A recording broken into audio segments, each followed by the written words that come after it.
Nice. Jaw dropping. I've been waiting all day to say I think this is the one that I hooked a couple of us with. I was like, hey, I saw your Dolly review. Get in here. Yeah. I'm so bummed I didn't Dude, where's see my it. car keys? Dude, where's my car keys? I also think Dolly is another one that you can't really spoil too much. I don't think there's like a twist ending to spoil on this. So And it is available on streaming now. it is. I was going to check. It is. Is that on Shudder?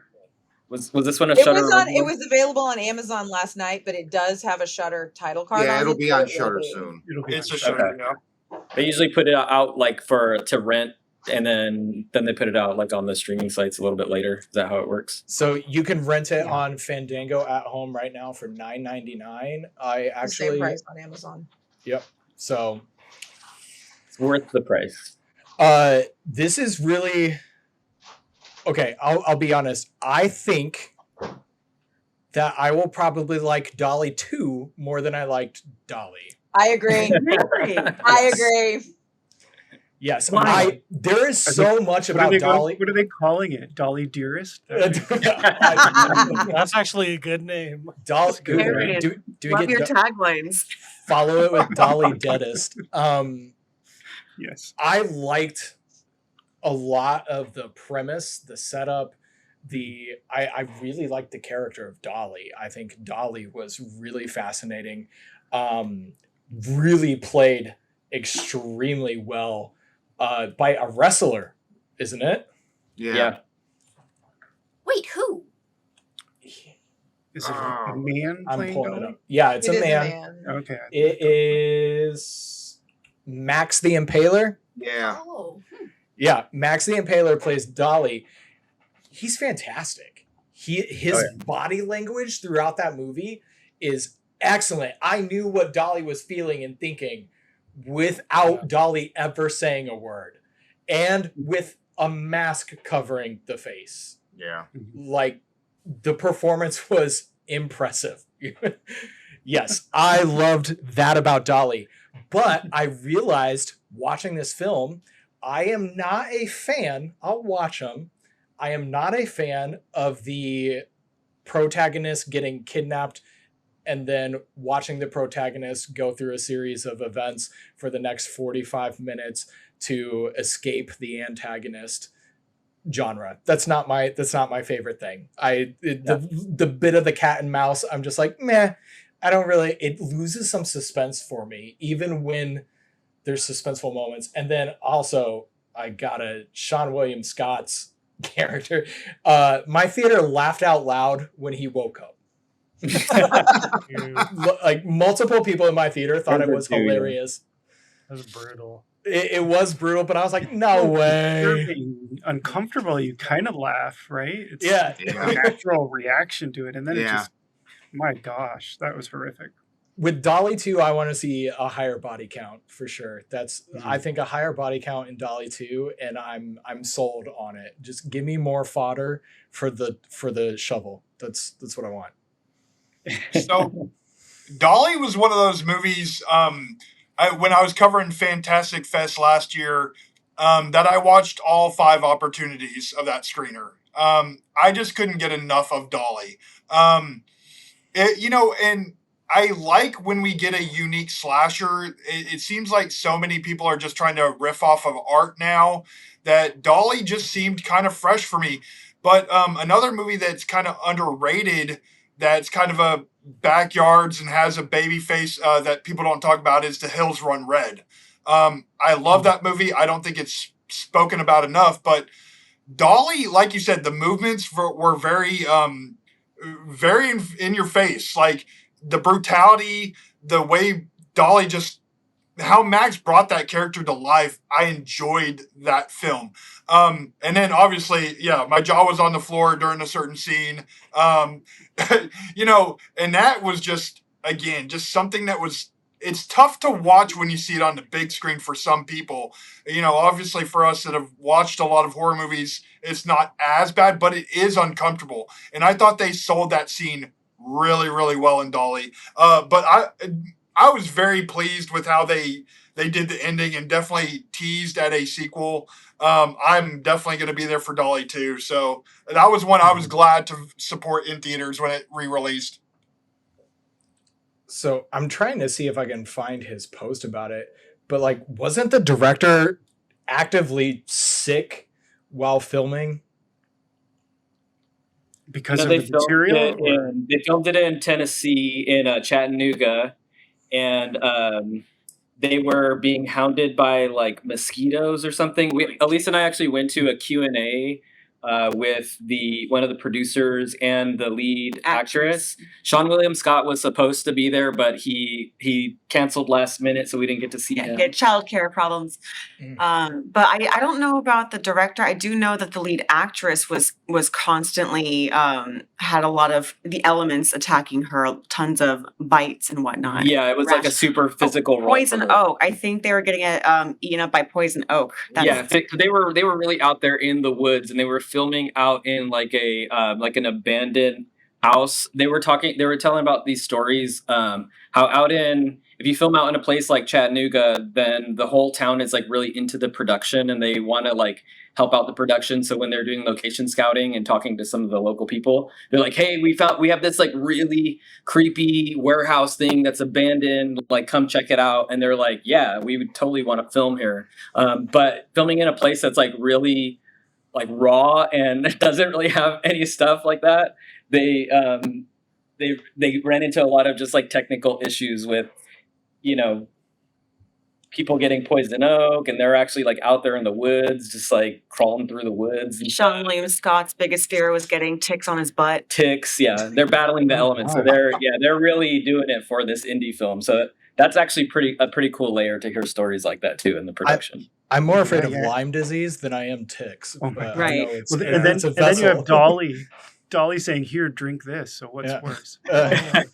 Another cool thing is they said I'm lactose intolerant. No milk. A lot of the set design in that house was just stuff they found lying around in this like abandoned house that they filmed in. So they found like all this like really creepy stuff. I believe that, and I think like that's one of the things I really Yeah. loved about the movie. I watch a lot of like urban exploration and abandoned videos on YouTube, and that's one of the things I really liked about this movie. But this is the post I found from Rod Blackhurst, who directed Dolly. And the post says, "Dolly comes out today, and I'm going to explain exactly what I mean when I said I made this film for my family. I credit Fred Durst, who we met 3 days ago, with telling me about a measure he uses in his life called QTR, quality time remaining.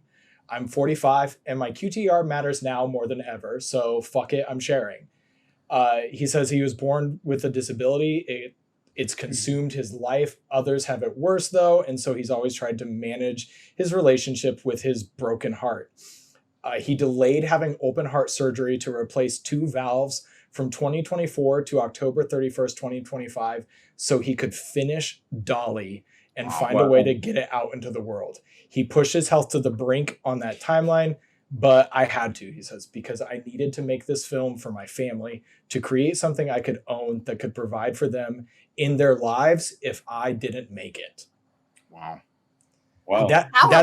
He's an awesome dude. That's me. Like, seeing that. Yeah. sign me up for the physical release when it's ready. Like, I'm supporting. Yeah. That is just awesome. That is awesome. Dang. So yeah, you know that he's like serious about this movie, braving the elements, braving his own like personal struggles, all that kind of stuff. Yeah, I think that was just super impressive. And like I said, I think I'll like Dolly 2 better than Dolly 1, but that's just a personal preference on what I like to see in my movies. I kept seeing it called a slasher, and I didn't feel like it was a slasher. The body count was way too low for me to consider it 3? I think the body count's 3 in the movie. Yeah. I mean, it's essentially Texas Chainsaw Massacre. To me, like That's when I was watching the true. theater, I was saying like this is, and in like a non-dig way, this is like the best ripoff of Texas Chainsaw Massacre I've ever seen. Like, in a way that, ending, right? The in a ending negative way, Yeah. like it has a positive, like all of the just like the tone or the like the setting and the backwoods element to it, the character of Dolly itself, like all of that sort of stuff, was very reminiscent of Texas Chain Saw Massacre. I mean, the end scene, same, without spoiling. Direct Same. homage. The end scene Yeah. reminded me of the end of In a Violent Nature, just driving Mhm. away. Yeah. Yep. Yeah, it definitely shared DNA with that. I was surprised. So the wood stuff was cool, but what really got me on this, like falling in love with this movie, I swear to God that Rob Blackhurst, the director, has to be a fan of Puppet Combo's video games, because everything in the house reminded me so much of like I mean, I don't know if anyone here knows the Puppet Combo games, but they're like 16-bit and they're all mostly first person. And like you're going through a house trying to avoid something, you hide under the bed, you look through cabinets for clues and stuff. And they're usually dilapidated settings, and it just really felt like that had influenced it, and I really like that. And then but Max just really there were so many moments where I was like, I feel like they were like, Barbarian did something, but we're gonna do that like times 1,000. Yeah. Yes. That's another homage. Mother. I definitely got the Barbarian stuff with the father keeping his secret daughter stashed away. Yep. All right. So have we exhausted Dolly? Do we have more to say about Dolly? I'm good. Kelsi, did you prepare a list of book recommendations for us or not? I was going to show you guys some cool ass covers with dolls if you want to see them. Yeah. So let's do that, and then we're going to watch the In a Violent Nature trailer together and react to that. So, Cool. Ooh. Yep. All right. Well, if you guys want to see cool ass covers, I will show you some. If you're listening and not watching us live on YouTube, well, one, you should watch live so that you can Yes. next time, so you can comment live and we can see what you're saying. But if you are just listening, I would say Google these so you could see the covers. I'll tell you the name and the author name. So this is Dolly's by Pat Graverson. I'm going to make you big. Yeah, go ahead. Okay. I won't be startled if you tell me Okay. and warn me. Because we got to see the covers. Yeah, like, There we go. all right, wait, hold on. Let me go. I'm going to get close here. That's Look at this. Those are That great. kid looks like Macaulay Culkin, or like Isn't that great? Kieran Culkin. That's Look. a nice. So good. Anyway, this is from, just in case you're wondering, the year it was published, 1990. And Zebra Books, these are known for having outrageous covers. Does it actually have dolls in it? Probably not. Probably not. I was going to ask if you've read it. Was it as scary as the... No, or I as have not creepy as read the that cover? one. I'll tell you which ones I've read if I've read any. Okay. This is Annabelle by Ruby Jean Jensen. I have no idea if this has I anything own to that. do- I've never read it. I've never read it either, but I Yeah. have read other Ruby Jean Jensen. They're Yeah. slow burns, so if it does have a doll, it's going to be a slow burn. But this is a great cover. I have it in a plastic bag because I really like this one. That's so nice. Yeah, I really like that one a lot. Here's another one I just found. Stone Dead, She's a Living Doll by Ellen Jameson. Stick, stock, stone dead. Kiss me goodnight and put me to bed. Stick, stock, stone dead. Say it again and I'll chop off your head. I love the backs of the books. They're so good. This sounds like the nursery rhymes from Undertone. Look Yeah. at the flames. in Can the you do it eyes. backwards? And Can I'm you say glad it you zoomed backwards? in, because there's some can't. fantastic detail in the face there. I know Yeah. the flames in the eyes, the cracks in the Yeah, doll's yeah. face. Cool. Such cool Cool. shit. Oh my god. All right. So sorry, I own these and I'm like, oh, I haven't seen this cover in a while. It's been hidden on my shelves, so it's kind of cool to see them. Second Sight. This is by Cecilia Bartholomew. When you're beautiful and blind, there is a terror worse than the darkness. It's second sight. Look at the water droplets. The Oh, she's water drop crying. is a cool I'm touch. So yeah, same thing on the back, nothing special there. But I Poor have doll's read been this through it. one. This is not a doll, but it's a toy. Toy Cemetery by William W. Johnstone. I will advise, once you read any W. Johnstone book, you've read them all.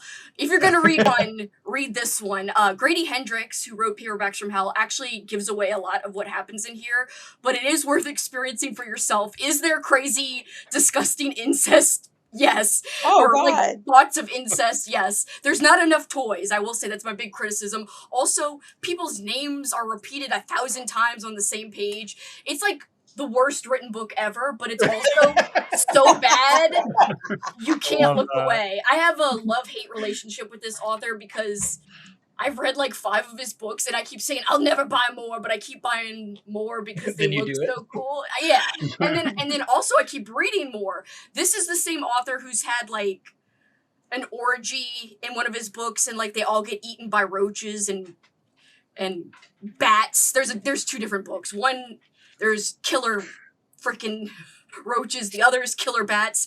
Both of them have orgies. One time they say, "Oh, he took her dog style." Oh wait, no. I'm sorry. He took her dog fashion. That's what he said. Oh, no. And I was like, I don't very understand why he different, writes very this different. way. That is a Kelsi, very different I want to say I context. love how much you bookmarked that one for Yes. not being a good book. It's probably because like bad shit happens, and I'm like, this is terrible. Like in terms of it's written poorly, but you can't look away though. Like I don't know. I was going to ask, do we even want to know what the color coding is and what each little tab means? It was random. It was just like whatever like stuck out to me. Like, oh, here's a crazy part where the dad is like, oh shit, I wanna do something crazy and I'm gonna say your name 40 times. And I know there's this one part where they're all in like a mental institution trying to escape, and it like lasts forever. And I'm like, this is the worst book ever. But also, it was the greatest at the same time. If that makes sense. I have to say 2 things. I don't know if you have it ready on your stack over there. Didn't Grady Hendrix himself write a book about dolls? Yes. He How to Sell a Haunted House. How to has Sell a doll. Haunted House. Yeah, and was that's a a little great doll book. It was a good one. Yeah. And then the other one was that you mentioned once you've read them all. Read one, you've read them all. I feel that way about Riley Sager. But Yeah. I still read every Riley Sager book, but I feel like he just has like an ad libs thing, and he just swaps out like it is always an unreliable narrator with, okay, fill in the traumatic event in the past. Okay, got that. Change the setting. Everything's the same. But yeah.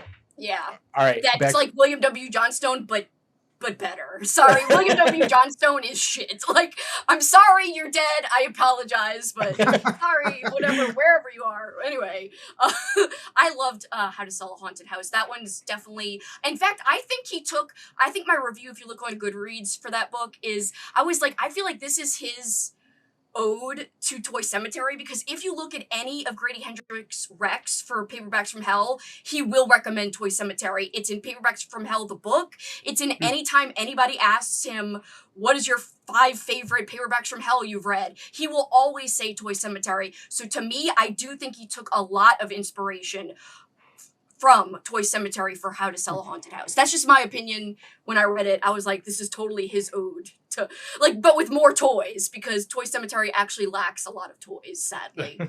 Go figure. I don't know. Anyway, just quickly look at this toy doll in this kid's hand. That's pretty cool. Oh, they got the little beady eyes. It does have beady eyes. Yeah, the glowing eyes is cool. The Is it by Forever Ned Children. Flanders? Yes, it is. No, I know it is. Oh, Eric That would be great. The Forever Children by Eric Flanders. Witch Child. This one has like a creepy. She's Oh my holding a God, doll. that's beautiful. Isn't it Yeah, amazing? that's a good one. I just got this one. I had They to get don't it. make covers like that anymore. They don't. AI can't Except- do that. Except for one cover artist that we know of. I agree. Yep. That is great. That's not even true anymore. There's now Fathom is now doing new books that have Fathom covers is that are, doing that are great. awesome. things. Yeah. Fathom. Learn Fathom. Just hint, figure out who Fathom is if you're a fan of mine. And Terrorcore is doing Yes, books I agree also. with both of those statements. They're both doing great things right now with publishing and cover art design. Okay. Last one, Yes. Nelfs. You could see she's got a little doll there, but it's a friendly doll. But this is one of my favorite covers ever. It's not about dolls. I have read The this shadow. one. This is about think Smurfs. Kind of. So similar cartoon characters. They come to life and they start terrorizing this little girl named Heaven.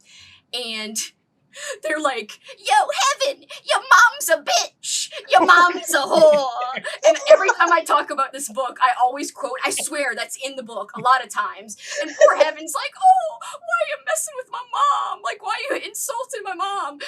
And then more develops from there. So the first, I don't know, 10%, it's not the greatest. Like, because the mom's all worried, like, am I doing enough for heaven? Oh, well, I'm divorced, and, I'm not a great mom, and she's having a bad life. But after that, it gets great. Once the Nelfs come out of the TV, and they start to, like, harass Heaven, and they're like, hey, your mom's such a whore, Heaven. And then Heaven's like, no! And then... What year was this written? Like The 1987? author is on TikTok. His name is Sidney Williams. He's great. My God. This is from 1991. I do feel bad because one of his TikToks was like, everyone comments to him like, yeah, man, I love Nelfs. When are you going to write something new? And he's like, the last 10 books I published. And he like showed pictures of all of them. So basically, like, everyone remembers Nelfs. But I swear to you, I think I've made this book popular a little bit again because I started talking about this 3 years ago when I read it. Always, quoting your mom's a bitch, your mom's a whore, because it is the best line in the whole freaking book. And I might be paraphrasing a little bit, but I gotta say the ending of this freaking hits so hard. There's a character historically who you're like, when you find out who he is, you're like, oh, F, oh shit, like this is crazy. All I gotta say is this has a new edition out. I think you should pick it up. It's on Kindle. They do have a new like paperback version with this same cover art. So I definitely say you could search it on Amazon. You could find a new copy. There's an audiobook as well. I highly recommend it. Get through the first little bit with Heaven's mom, like, complaining about, oh no, I'm not doing a good job. And then you'll get into the Nelfs cursing out Heaven and her mom, and it's great. And then the ending packs a punch. And not dolls, but cartoon characters. I hope that's okay. It's kind of related. That's my last suggestion. Make sure you're looking at under books on Amazon, because I just typed it in and I got a whole bunch of recommendations for shelves. What? So it was recommending shelves, even though I typed in Nelfs correctly. But yes, GNELFS, Nelfs, and it's great. I can't highlight it enough. I will forever promote that book. The Kindle edition is $2.99, people. I want to read it.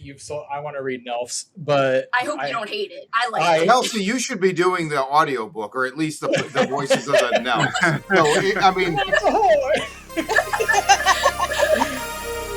Thank you. I appreciate that. I would have loved to have done the Nelfs voice. That would have been fun. Alas, they did not.